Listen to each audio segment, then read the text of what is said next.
Amém, amém. Romanos 1,18, Paulo fala sobre a ira de Deus manifestada sobre toda a humanidade, porque Deus se revelou claramente na natureza. Ou seja, Ele nos deu uma mente racional e fez o mundo em que é impossível uma mente racional olhar para esse mundo, esse universo todo matemático, né?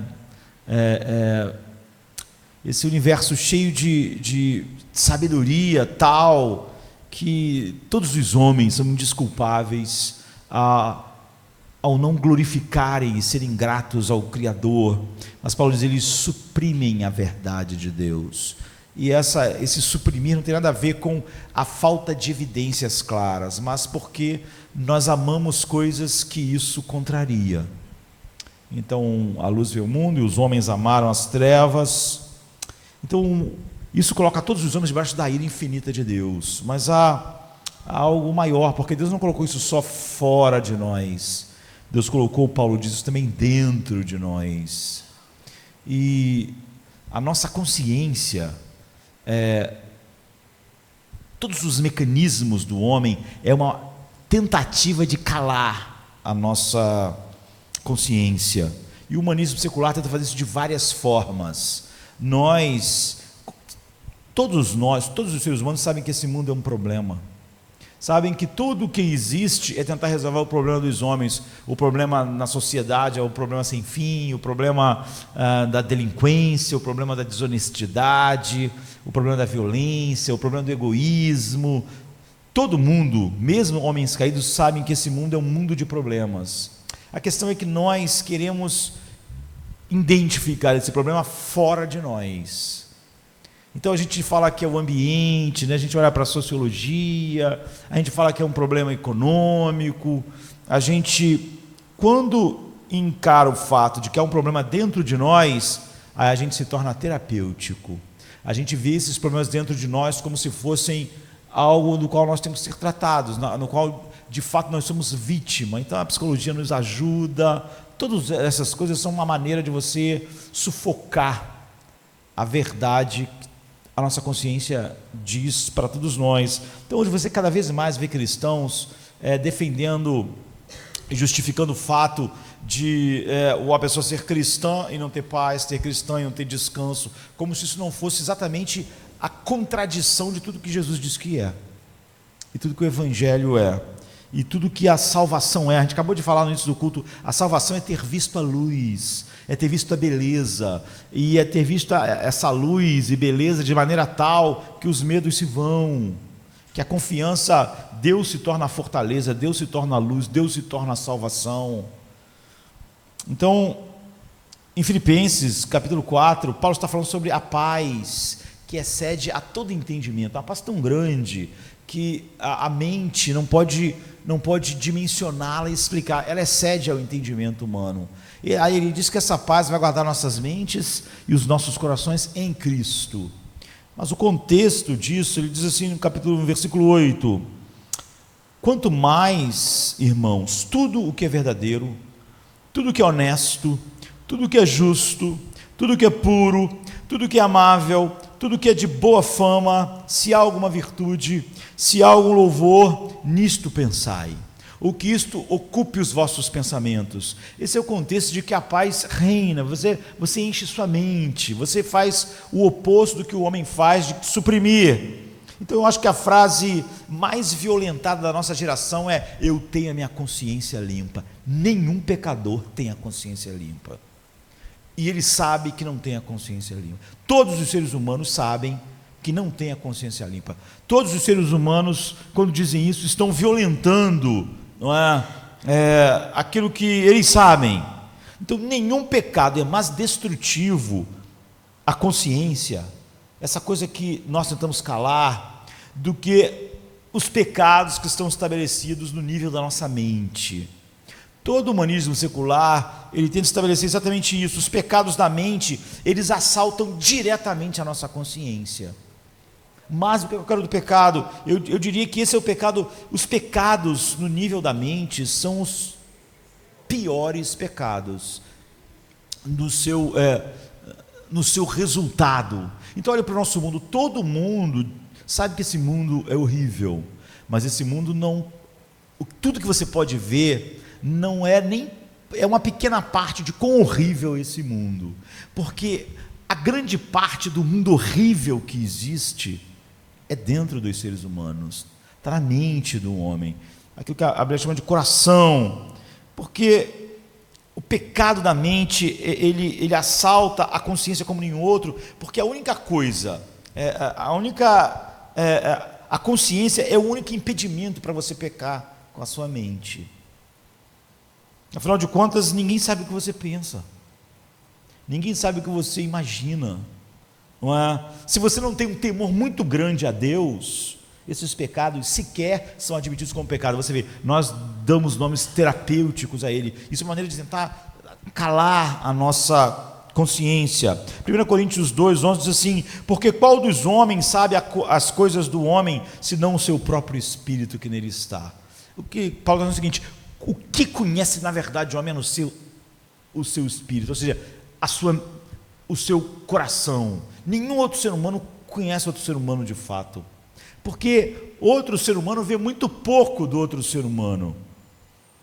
Só ele mesmo, o espírito dele mesmo, conhece todas as poluições, todos os pensamentos, todos os desejos, todos os anseios, todos os sentimentos que estão lá. Então, muitas pessoas que não farão obras maléficas são, todavia, ousadas em mais pensamentos.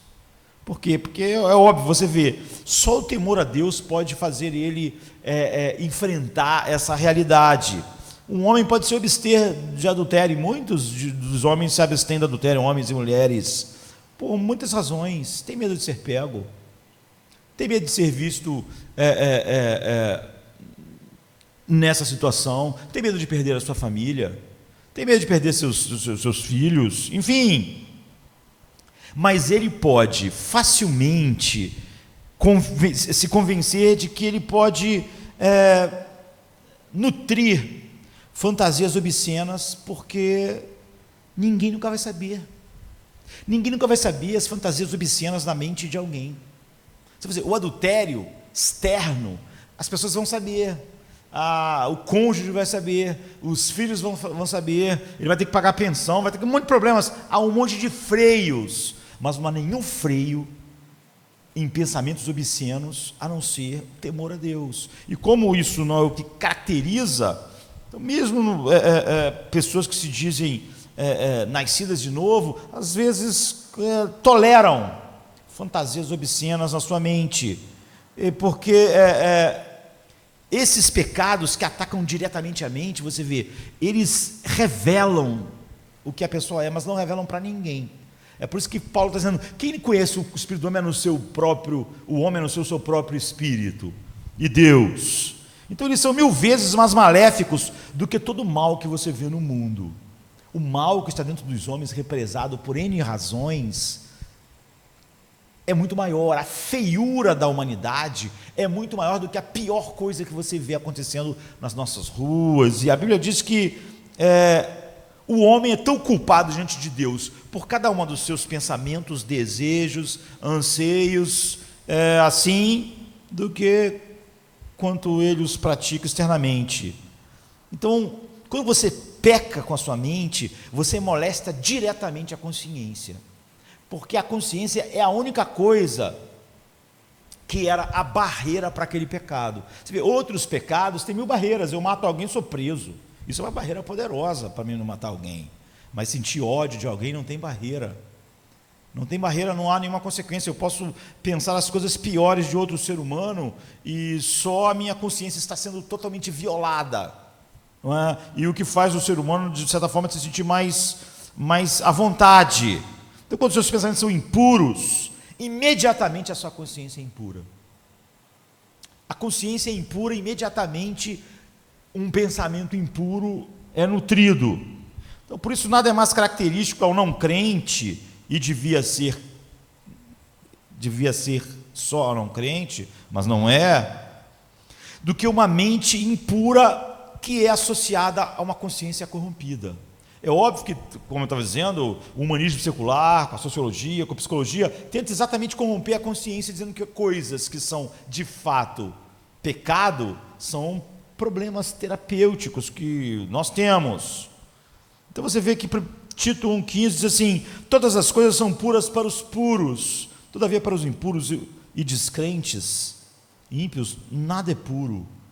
Porque tanto a mente como a consciência está corrompida, ou seja, cada pecado viola a consciência. A única maneira da pessoa conviver com aquilo é a consciência sempre é corrompida junto com o pecado. Por que alguém pode nutrir fantasias obscenas? Porque ele está violentando a sua consciência. Porque ela era a única barreira para aquele pecado. Então, de fato, nada causa maior dano à consciência do que os pensamentos maus ou pensamentos pecaminosos. E infelizmente, depois de iniciado isso, é muito mais difícil lidar com isso. Por causa disso, a única coisa com a qual você tem para lidar com os pecados da mente ou do coração é exatamente a consciência, que é violada a cada pecado. E é tão poderoso isso, porque os pecados da mente, eles não precisam de ocasião. Todos os outros pecados, eles precisam de uma ocasião correta, mas não os da mente. A Davi, mesmo para adulterar, precisou de uma certa ocasião. Ele está na varanda, a mulher está tomando banho, o pessoal tem ido para a guerra, precisou de uma conjuntura. Mas você pode pecar na mente agora, no meio do culto. Você não precisa de uma oportunidade. Você não precisa de uma conjunção de coisas que facilitem isso. Então, é muito mais fácil pecar, porque você não precisa de oportunidade. A mente pode pecar em qualquer momento. A mente pode pecar em qualquer lugar, sob qualquer circunstância. A mente pode pecar na hora do culto. A mente pode pecar na hora da adoração. Então, o hábito é fácil e rapidamente estabelecido no coração do homem. Então, o perigo de uma vida de pensamentos pecaminosos é que ela compromete exatamente as faculdades mais importantes, que são as faculdades interiores: a mente, as emoções, o desejo, as lembranças, a imaginação. E os pecados do pensamento, então, atuam diretamente na alma. Você vê, eles são um ataque direto à alma, um ataque direto à consciência, direto àquilo que deviam ser as fortalezas contra o mal. Então, pensamentos maus assentam, eles são o fundamento de todos os atos maus. Então, tudo que a gente vê como o homem é mau, por causa do conjunto do mundo, da sociedade, dos lares, na verdade, isso é só uma pequena ponta do iceberg do mal que está dentro do homem, represado por N coisas, mas que na mente não há nenhum limite. Na mente não há nenhuma maldade que o homem não possa ir em frente sem consequência, a não ser a violação da sua consciência. Mas apesar disso, todos os pecados externos têm o seu alicerce na mente. Então, ninguém cai em adultério. Até no meio cristão, as pessoas dizem que aquelas pessoas caíram em adultério. Ninguém cai em adultério. Não é? O coração do adúltero, ele sempre é ajustado e adaptado a pensamentos sensuais muito antes que fatos ocorram. Pensamentos pecaminosos são incubados muito antes de se tornar ou não atos externos. Ou você já viu alguém bêbado falar coisas indecentes, alguém bêbado ficar violento? O álcool, ele não é um estimulante, não é porque a pessoa foi estimulada. O álcool é um depressor. Ele é um depressor daquelas áreas do cérebro que faz a gente pensar: isso aqui eu tenho que esconder. Então o álcool não coloca nada dentro do homem. Se uma pessoa bebe e fala coisas imorais, é porque ela é cheia de moralidade, mas ela sem o álcool, que é um depressor, ela consegue conter aquilo. Isso não vai ficar bom, isso não vai ficar bem. Não é? Mas como o álcool é um depressor desse sistema, ele fala, ele é grosso, ele é violento, simplesmente ele é o que ele é. O álcool não faz alguém ser alguma coisa. Então, assim é o coração do adúltero. Da mesma maneira, o coração do ladrão, ele é o quê? Ele é incubado de cobiça, de desejos, que estavam lá, às vezes, muito antes da primeira coisa que a pessoa rouba. O assassino, o seu interior é cheio de ódio, é cheio de desprezo à vida, é cheio de egoísmo. É por isso que Jesus diz: se você odeia alguém, você já o matou, porque esse é o pensamento que é o alicerce do assassinato. Não vira assassinato sempre, por causa das consequências, mas às vezes você já fez isso dentro de você milhares de vezes. Você vê, é o pior pecado, porque a consciência é a única barreira. Você pode se mostrar alguém maravilhoso para todo mundo, com todas essas coisas horríveis, e como a gente viu, você não precisa de um lugar adequado. Você pode estar pensando coisas horríveis de alguém agora, ou pode ter um pensamento obsceno agora, ou pode estar cobiçando algo agora, ou pode estar fantasiando, em vez de estar aqui, estar numa ilha paradisíaca agora. Você pode fazer isso agora. Não há um lugar ideal. Ele pode pecar em qualquer lugar, em qualquer instante. Então, Jesus ensinou essa verdade aos discípulos em Mateus 15, 18 e 20, dizendo assim: mas o que sai da boca vem do coração, e é isso que contamina o homem. Porque do coração procedem os maus desígnios, os homicídios, os adultérios, as prostituições, os furtos, os falsos testemunhos, as blasfêmias. Falso testemunho é você falar mal de alguém, você falar algo que não é verdade sobre alguém. São essas coisas que contaminam o homem. Mas o que vem de fora, o comer sem lavar as mãos, não contamina. Ou seja, o comer e qualquer coisa que a gente quer atribuir à sociedade, à nossa criação, isso não botou nenhum mal dentro de nós. Não é? O mal vem de dentro de nós. Então Jesus estava ensinando que a verdade central da lei de Moisés era só, e através daquelas exigências cerimoniais, era só despertar em nós a realidade do que acontecia dentro do homem. É por isso que Jesus, os discípulos comeram sem lavar as mãos tantas vezes como eles achavam, e ele fez coisas no sábado, porque aquelas pessoas não entenderam, como é fácil hoje a gente não entender o que a lei é de verdade. Então, no Novo Testamento, o coração, quando Jesus diz do coração sai, o coração é o centro da pessoa, é o que você é de verdade. Não é assim: meu coração é mau. Não, você é mau. Não é? Por isso que Paulo diz assim, Paulo não diz: o meu coração é miserável. Não, miserável é o homem que eu sou. Coração é o que você é, essencialmente. O que você é não é o que você faz.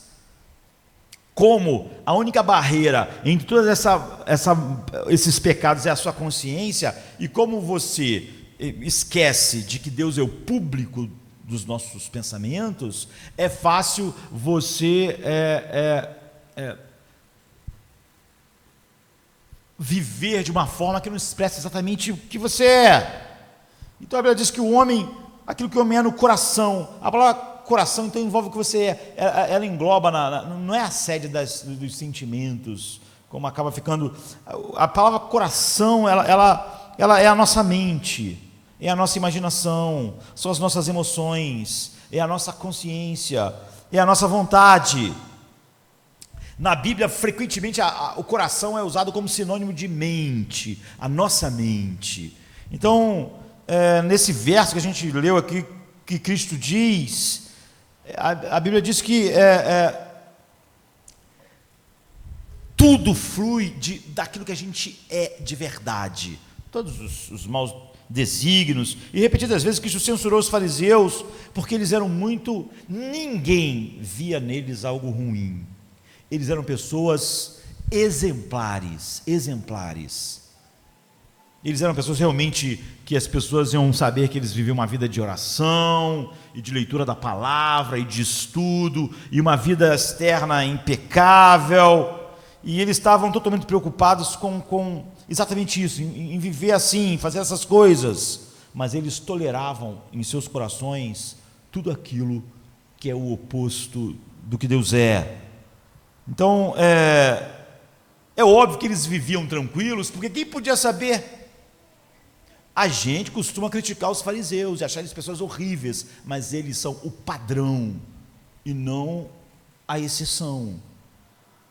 É óbvio que eles odiaram Cristo, porque Jesus sabia o que eles pensavam.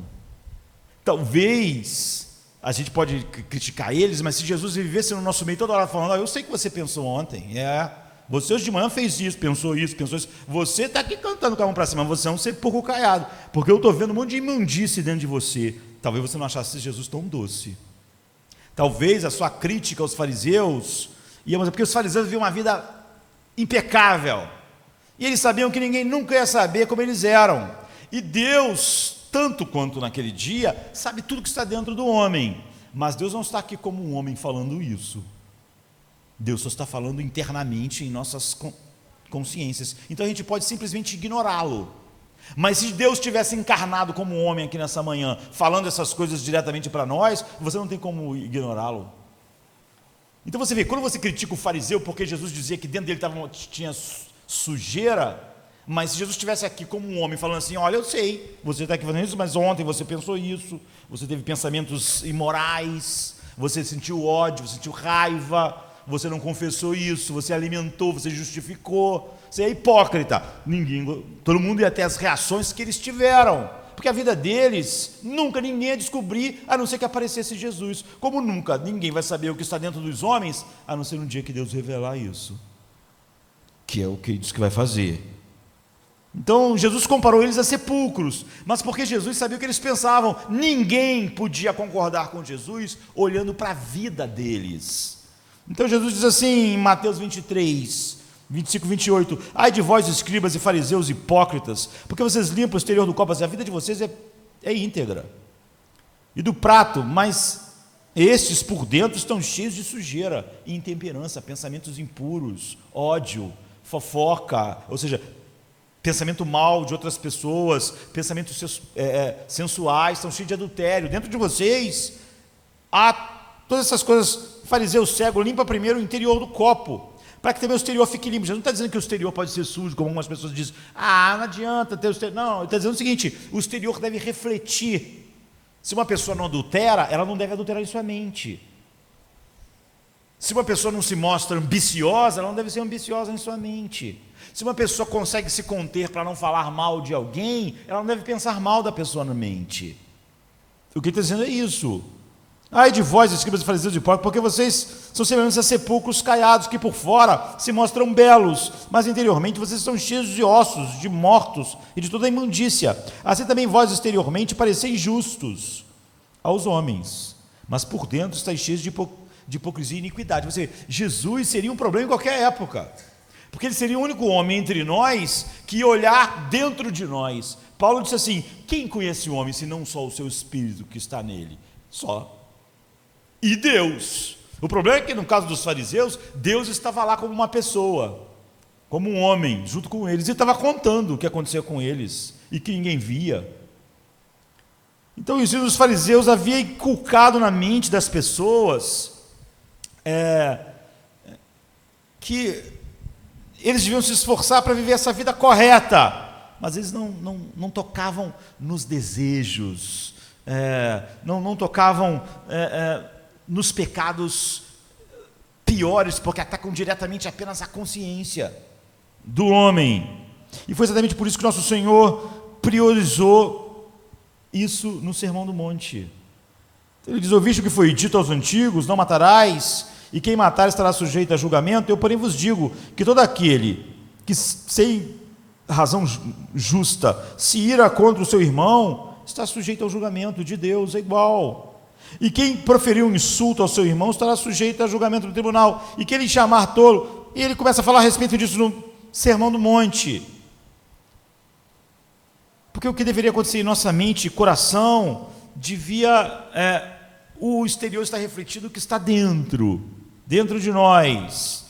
E qual devia ser então as coisas mais interiores, de tal maneira que nenhum ser humano sabe, mas que fosse muito maior do que é externamente? A nossa adoração, o nosso desejo por Deus. Então Jesus diz assim: tu, porém, quando deres dinheiro, ignore a tua mão esquerda o que fez a direita, para que a tua oferta fique em secreto. Da mesma maneira que o pecado, a única barreira para ele é a consciência, porque só você e Deus sabe, isso também, um nível mais alto de adoração também é assim. E quando orares, não sejas como os hipócritas, porque gostam de orar nas sinagogas, nos cantos das praças, para serem vistos. Em verdade vos digo que eles já receberam a recompensa. Tu, porém, quando orares, entra no teu quarto, fecha a tua porta. Orarás a teu pai que está em secreto, o teu pai que vem em secreto te recompensará. Então, pecar com a mente é o pior pecado, porque é profanar o santuário onde a melhor adoração é oferecida a Deus. Por que eu passo sozinho, falando genericamente, porque eu passaria, ou qualquer pessoa, 1 hora, 2 horas com a Bíblia sozinho, sem ninguém ver, sem ninguém saber, só porque eu me deleito com aquilo? Porque eu passaria tempos sem ninguém saber em oração, em adoração, só por causa de Deus, porque ninguém sabe, não é? Então, quando você profana com pensamentos, com pecados da mente, você profana o santuário onde a melhor adoração é oferecida. Então a Bíblia diz: guarde o seu coração. A gente sabe, porque dele procedem as saídas da vida, não é? Então é relativamente fácil confessar e deixar as obras do pecado, que não são os pecados da mente. É mais difícil confessar os pecados da mente, ninguém sabe, não atingiu ninguém diretamente. Quem acha, por exemplo, que crime é pior que pecado, então ele acha, porque como é que alguém pode fazer mal a outro ser humano com a mente? Não faz. Se ele guardar só na mente, não faz mal nenhum a outro ser humano. Para as pessoas que valorizam o homem e não Deus, o mundo seria perfeito se todo mundo fosse totalmente mal só internamente, porque as pessoas não se importam com Deus. Então, relativamente é mais fácil, mas os pecados dos nossos pensamentos são os que enganam a nossa alma. Eles enganam e suprimem a nossa consciência. E eles agem diretamente contra o órgão que devia deixar claro eles para nós, que é a nossa consciência. Então eles afetam e controlam a nossa vontade. Então tratá-los de uma maneira honesta e completa é um dos aspectos mais difíceis da mortificação e da santificação. Tratar os pensamentos pecaminosos de maneira honesta, isso é mal, isso é pecaminoso, eu não vou permitir que isso continue. É muito difícil, porque a única coisa que faz você ter o temor e o desejo de mortificá-los será glorificar a Deus. Ninguém sabe. Então, se nós quisermos ver um progresso real da nossa vida espiritual, de santificação e de paz, e de todas as coisas que fatalmente um filho de Deus vai experimentar, porque é óbvio que uma vida que continuamente mostra esse padrão, é óbvio que ele externamente é uma coisa, mas ele é só nominalmente. É por isso que Paulo está dizendo que a paz de Deus guardará nossa mente. Mas olha, tudo que for puro, amável, de boa fama, se houver algum louvor. Vê o que ele está dizendo? Ele está dizendo, o homem interior, exatamente o cuidado dessa pessoa está em todos os pecados da mente. Ele tem paz. Mas se a mente é violada e a consciência é violada, ele não vai ter paz mesmo. É por isso que nenhum ser humano no mundo, fora realmente estar em Cristo, pode dizer que tem a consciência tranquila. Não tem. Cada pecado contamina a consciência, como a mente. Então, se nós permitirmos que nossos pensamentos sejam influenciados pelos valores do mundo, nossa consciência é entorpecida. É fácil ver cristãos dizendo assim: eu não faço aquilo, mas eu acho normal. Você vê, está entorpecido. É óbvio que Deus tem repugnância daquilo. É óbvio que Deus não acha normal. Mas talvez aquela pessoa, na sua mente, já até fantasiou coisas parecidas, não é? Então, é óbvio, o homem vive para o dinheiro. Eu não vivo para o dinheiro, mas o homem é assim, é normal. Mas na mente, aquela pessoa, ela cobiça o dinheiro, ela fica imaginando como seria a vida se ela tivesse mais dinheiro, mais dinheiro. Ela não passa um tempo imaginando como seria a vida dela se ela tivesse mais de Cristo, mais de Cristo, mais da mente de Cristo, mais uma visão gloriosa de quem Cristo é. Ela não fantasia com isso, ela fantasia, usa sua mente em pecado. Então, se ouvirmos as considerações e reivindicações da mateologia, que é tão comum, ou da psicologia moderna, certamente você está enfraquecendo a sua mente. Tu está dizendo para a sua mente, não, isso que você tem aí, esses sentimentos, essa amargura, essa tristeza, essa coisa tudo, isso aí tudo é um problema. Se está dentro de você, então é um problema, isso aí são os hormônios, é o problema químico no cérebro, ou então está fora de você. Então é o que fizeram com você, é a tua infância, você está matando a sua consciência, você está atingindo ela, são traumas, são neuroses. Então o que é externo não é culpa minha, o que é interno, eu preciso de terapia, porque eu preciso de cura. Então não apenas os pensamentos sobre lascívia, inveja e outros pecados que você possa pensar mais tradicionais, mas é a quantidade de valores falsos que está dentro, e ídolos do mundo incrédulo. Então a sabedoria do Antigo Testamento prudentemente registra assim em Provérbios 4:23, sobre tudo o que você deve guardar, guarde o teu coração.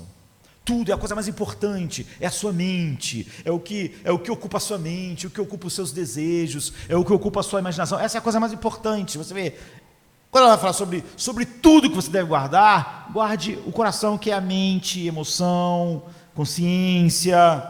Então, a Bíblia diz que Deus conhece. A Bíblia diz em Atos 15:8, 1 João 3:20, se o nosso coração nos acusar, certamente Deus é maior que o nosso coração e conhece todas as coisas. Ele conhece mais profundamente até do que a nossa consciência. No Salmo 139, 2 e 4, Davi diz, sabes quando me assento e quando me levanto, de longe penetras os meus pensamentos, esquadrinha o meu andar, o meu deitar e conhece todos os meus caminhos, ainda a palavra não chegou à minha língua e tu já a conheces.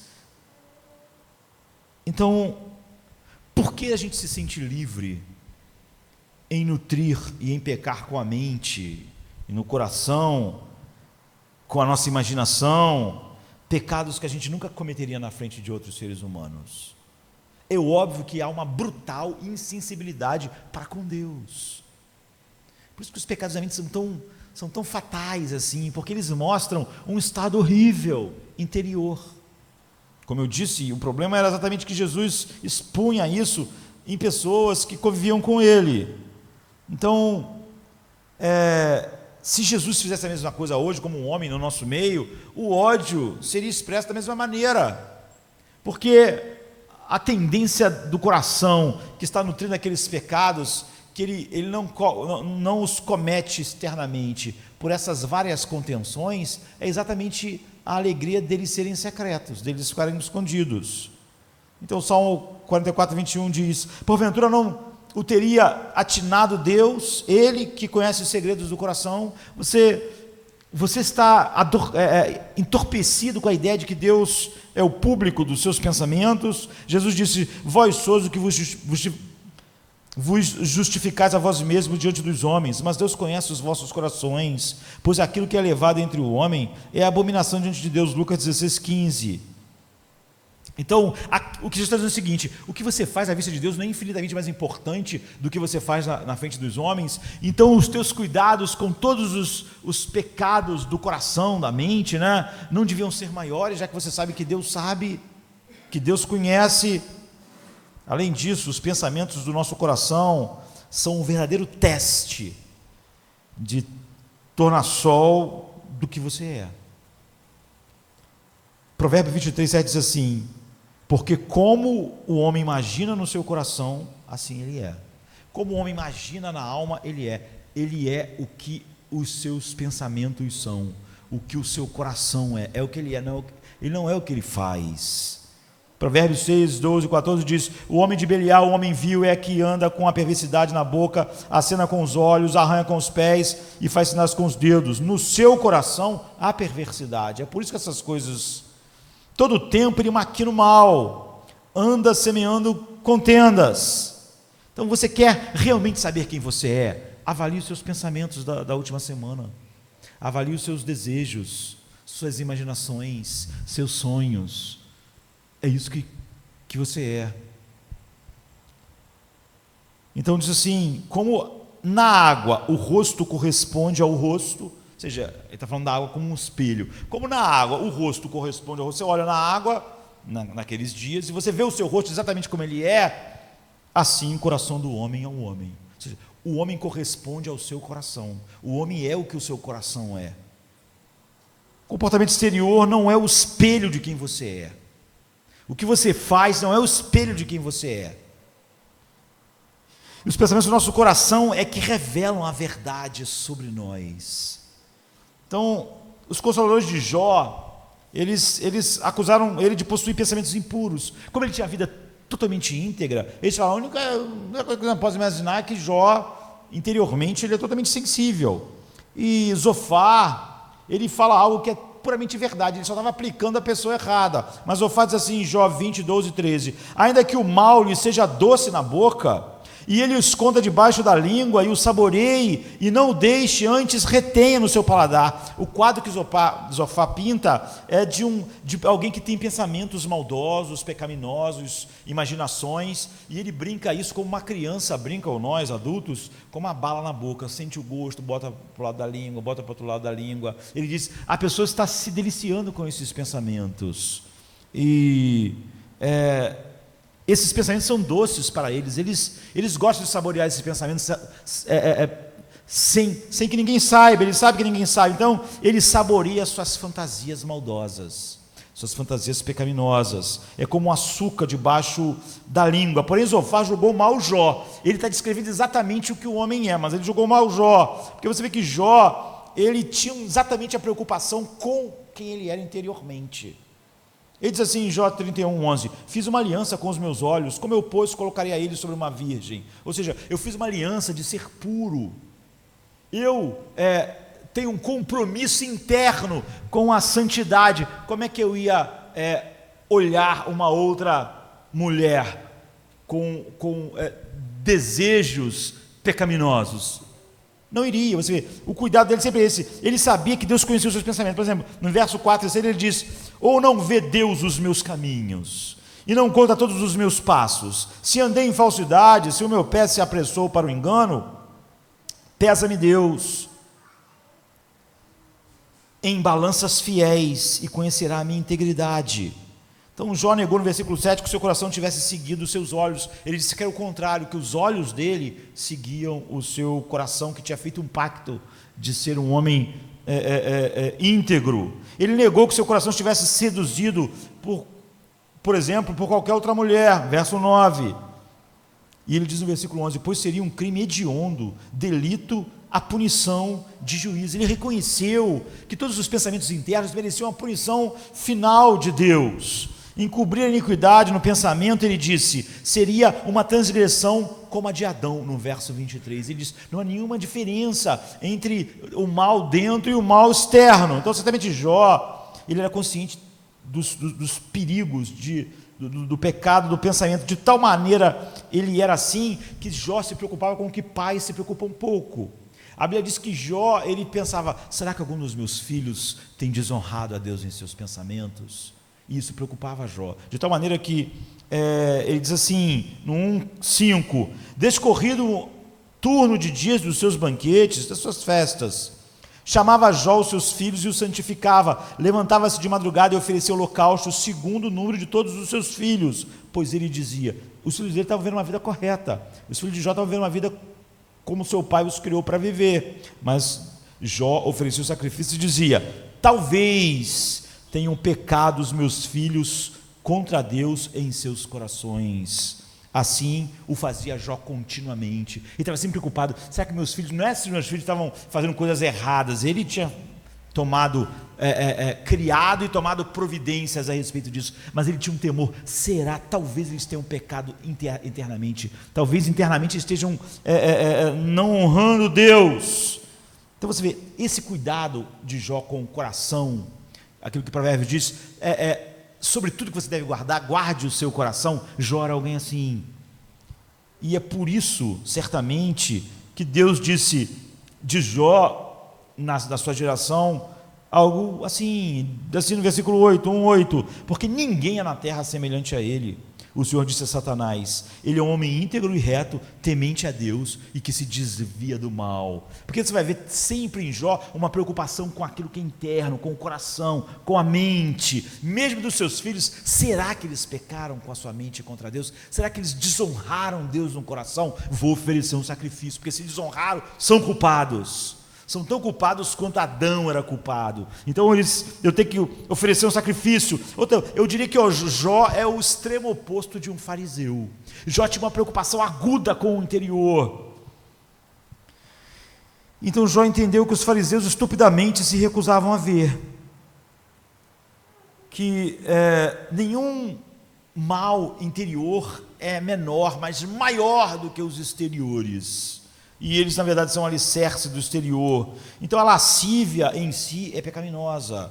A ganância é tão pecaminosa como você fazer qualquer coisa para ter dinheiro. A avareza, o amor ao dinheiro é pecaminoso. A ira, o orgulho, a concupiscência, a inveja, o descontentamento, a falta de gratidão, a murmuração interna, todas essas coisas.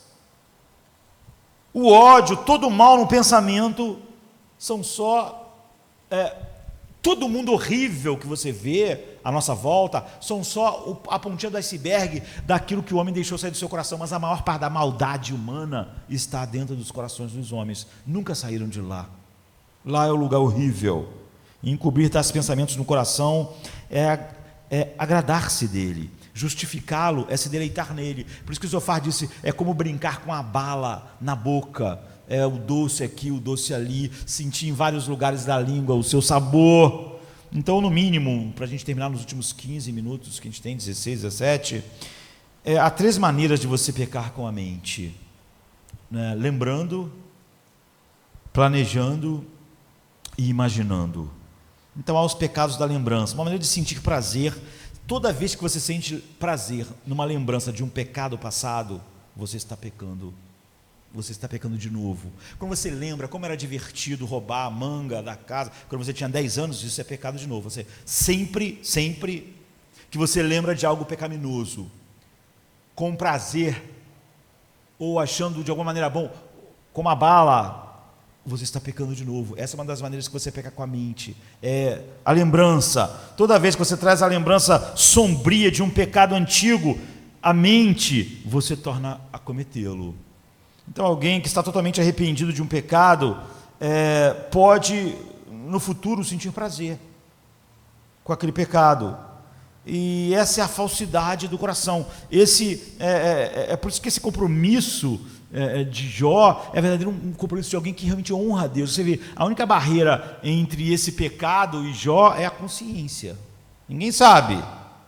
Então, certa vez eu estava conversando com alguém que foi batizado e que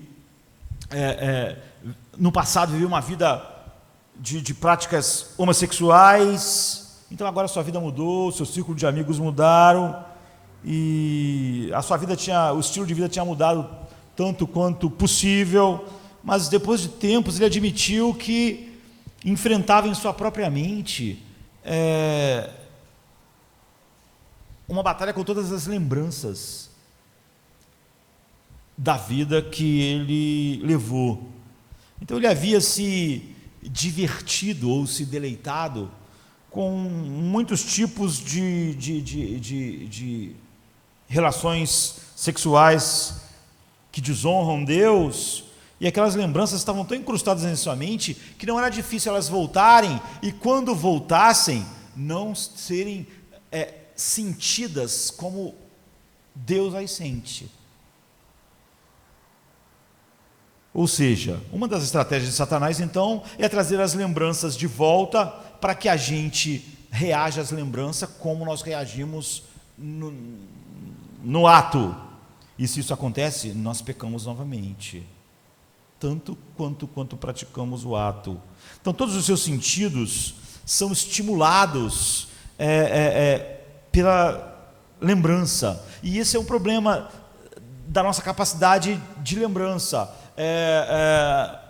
Um som te traz uma lembrança, uma música, um cheiro, um perfume, um aroma. Quantas vezes, se você estava em determinada cidade, uma viagem incrível, e um perfume tal naquele lugar que você comprou, enfim, você acaba, quando sente o cheiro, você lembra daqueles fatos ou daqueles eventos.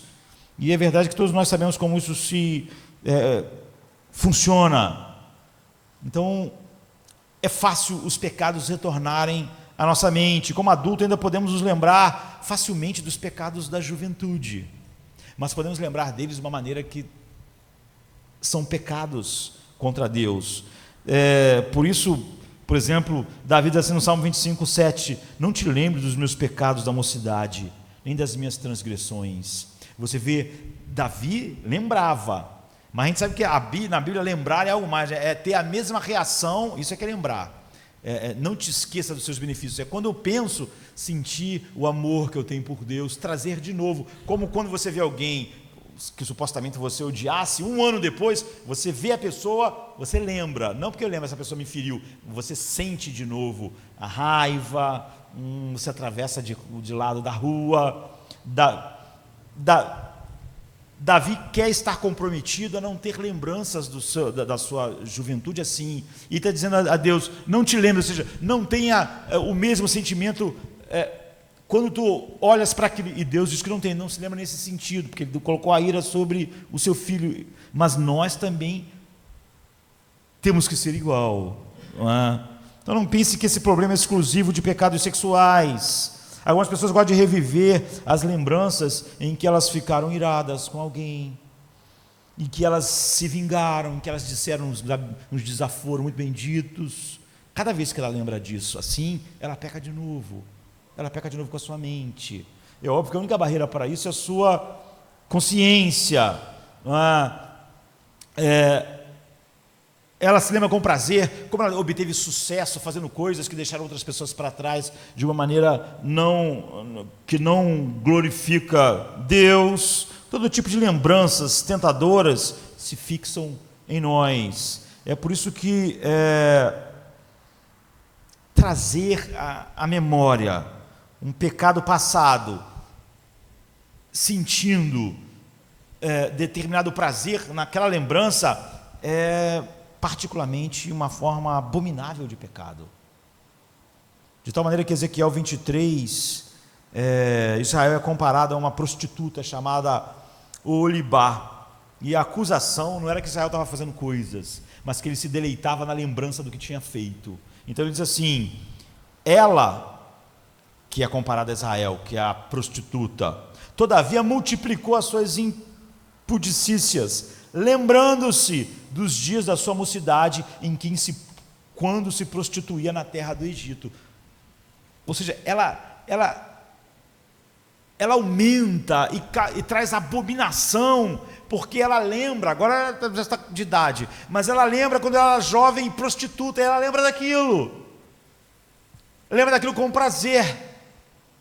Então a ruína espiritual que essa prática deixa em sua esteira é tremenda, porque ela caleja a nossa consciência. Cada vez que nós temos um pensamento assim, uma lembrança assim, ele não é mortificado, nossa consciência ficou mais entorpecida, nosso coração mais distante daquilo que é o coração que nós, como filhos de Deus, devemos ter. Por isso que ele diz, antes de tudo, de todas as coisas, guardem os vossos corações.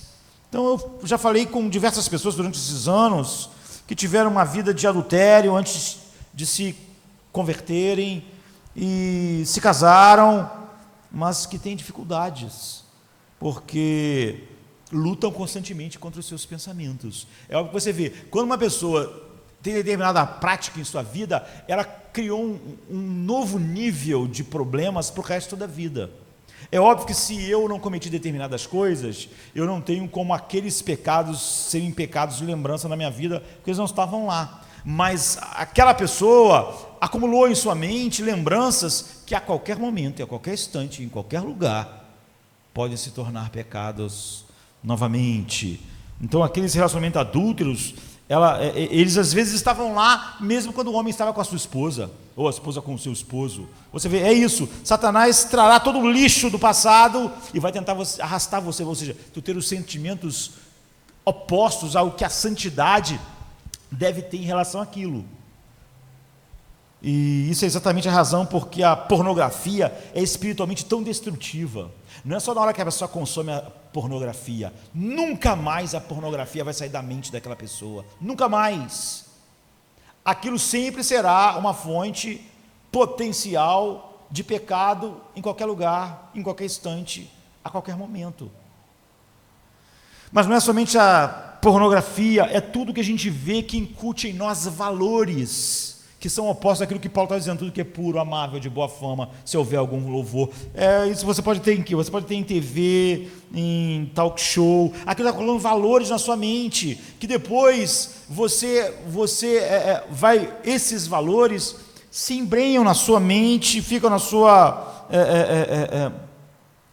consciência. Então a gente faria bem se a gente imitasse Jó. Você vê que Jó tinha esse compromisso em se manter assim. E em segundo lugar, não dá para falar muito sobre isso, apesar de ser importante, a outra maneira de pecar com a mente são os pecados planejados. A segunda maneira de você pecar com a mente, a primeira é lembrando. A segunda é planejando. A Bíblia está cheia de fortes condenações com quem a mente enganjada nessa atividade de planejar o pecado. Isso é muito sutil. Diz assim o Salmo 36, de 1 a 4: há no coração do ímpio a voz da transgressão, não há temor de Deus diante dos seus olhos, porque as transgressões o lisonjeia os seus olhos, e lhe diz que a iniquidade não há de ser descoberta, porque só está na sua mente, não é? As palavras da sua boca são malícia e dolo.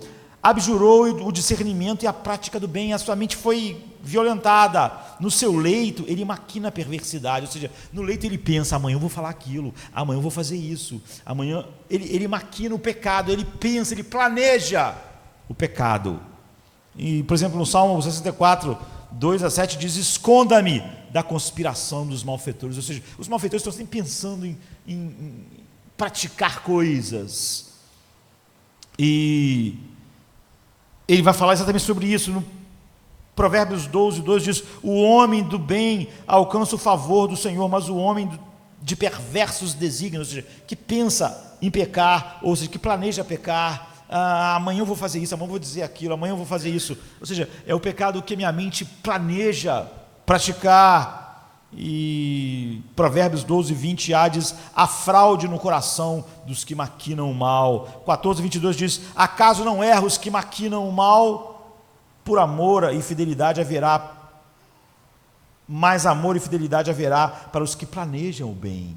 Aqueles que estão enchendo a sua mente do que eu vou fazer amanhã, qual são o que eu estou planejando, tudo que é bom, amável, puro, se houver louvor, se houver virtude, sejam isso que ocupe os vossos pensamentos.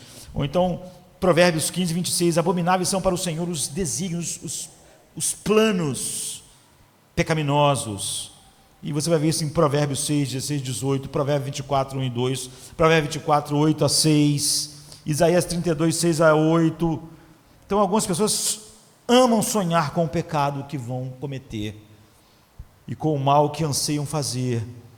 Ou seja, é onde os seus pensamentos ganham asas, a sua ira, ao ódio, à concupiscência, à avareza, à inveja, ao orgulho. Então a mente está cheia de planos, como o homem, por exemplo, diz assim: eu vou construir celeiros maiores, eu vou ganhar muito dinheiro, então eu vou ser feliz, então a minha vida vai ser muito legal. Ele está planejando mal, porque ele óbvio que está dizendo que Deus não é essas coisas para ele. Isso está revelando os seus ídolos, né? Um negócio, agora eu vou ganhar muito dinheiro, então eu vou aumentar meus celeiros, eu vou aumentar minha conta bancária, agora sim minha vida vai bombar. E Deus disse: louco.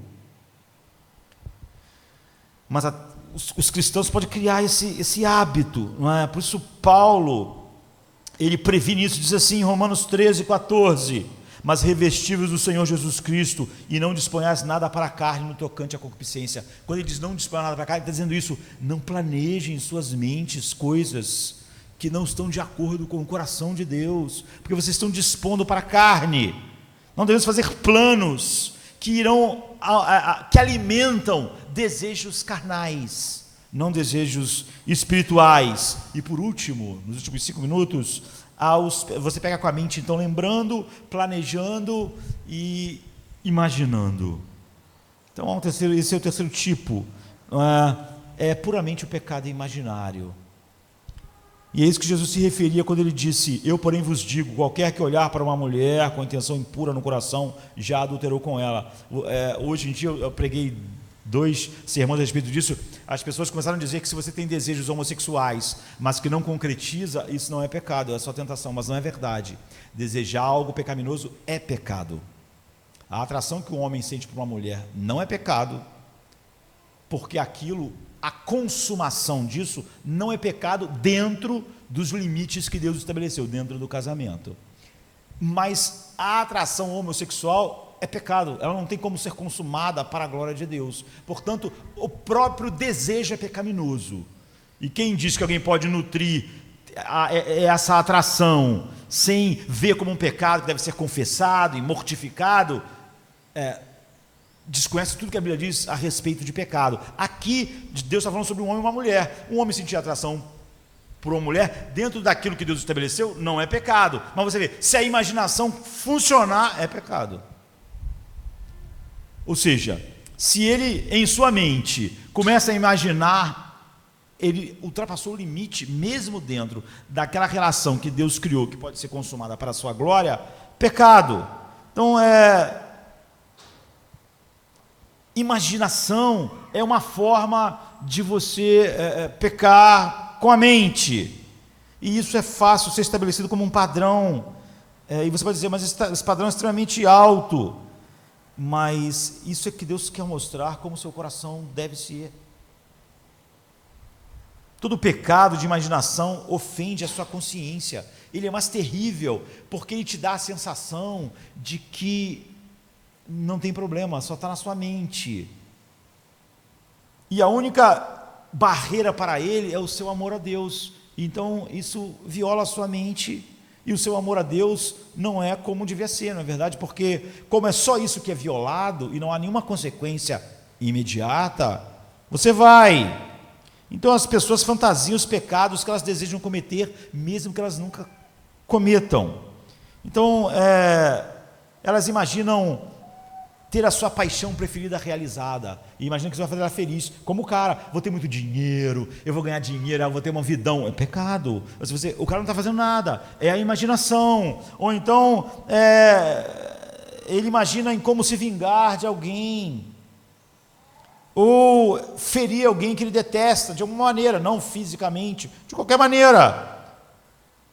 Você pode fantasiar, se eu fosse invisível, né, e pudesse entrar na casa da moeda, podia pegar todo aquele dinheiro, que ninguém, não dá falta, que ele vai ser destruído. Então, está vendo? Parece totalmente inocente, não é?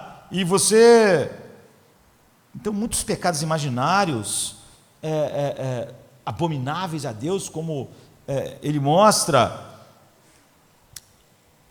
podem passar muito suavemente. Você sonha em ganhar na loteria, como sua vida seria maravilhosa, e você imagina como seria se você tivesse grande poder, muita saúde que nunca acabasse, ou um prestígio enorme. É óbvio que você está alimentando e imaginando como seria maravilhosa a vida se você tivesse essas coisas que não é Deus, e como ela não é maravilhosa se você não as tem. Então, pelo menos você pode experimentar elas na sua mente, na sua imaginação. Então você sonha com, como eu ia ficar pelo mundo, viajando, sem fazer nada. Você vê, são os valores, é o que está lá. Então a sociedade moderna está cheia de tentações exatamente para esse tipo de pecado. É tudo que a propaganda faz, é criar na gente uma imaginação, e depois ou a gente consegue aquilo para descobrir que aquilo não entrega, ou a gente vive com a ideia de que se a gente tivesse aquelas coisas, a vida seria o que devia ser. Então esses pecados, eles são desastrosos. Depois as pessoas dizem, eu sou servo de Deus, mas eu não tenho paz igual ao mundo. Ela tenta encontrar uma explicação. A explicação é que internamente ela é igual ao mundo. O problema é que Paulo disse que a paz de Deus vai guardar as mentes e os corações, mas tudo que é puro, amável, de boa fama, se há algum louvor, se houver vitória, tudo que Deus manifestado de várias formas, deve ocupar a mente de vocês.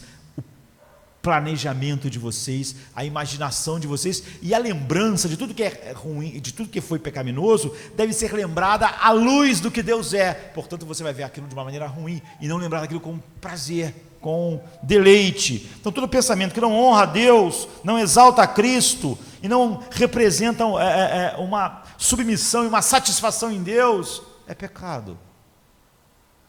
Então a cobiça é a base da maioria das nossas fantasias malignas.